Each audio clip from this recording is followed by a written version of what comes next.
Your favorite drink might not be that healthy for you. Let me explain here. So your bottle of soda, they can have as much as 65 grams of sugar in them. That's a lot of sugar.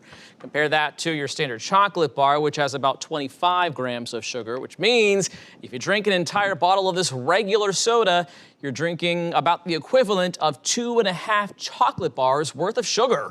It's why some people are ditching the sugar and they're trying to drink more Diet Pop. But as Gulf Coast News reporter Sarah Mankiewicz explains, the alternative may not be good for you either.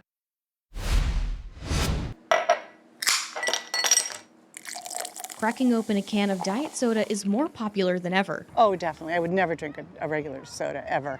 From social media obsessions I drink between 6 and 45 Diet Cokes. to new flavors and even merch. It would be a diet for sure. While the taste of diet might be appealing, It's a little bit more like a clearer taste, not a thick taste. most people find the lack of calories appealing. I prefer the diet brands because they're less in calories, so I don't feel as guilty. Most people are looking for weight control, but Alejandra Ortiz sees diet soda as a necessity. Being a type 1 diabetic, it's kind of hard to manage the sugar spikes when I do have like a regular soda, even if I, give myself the amount of insulin necessary.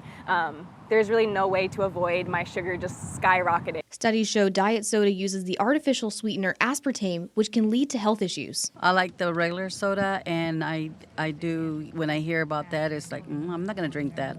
To find out if you should be reaching for a diet soda or regular, I sat down with Erica Graziani, the outpatient nutrition program coordinator at Lee Health. I think what got the big sort of uproar on that is that it was the World Health Organization had come out. A couple things. They had said that they didn't support really the use of diet sodas. Graziani says just like all studies, you can't rely on just one article. What are all the other experts also saying?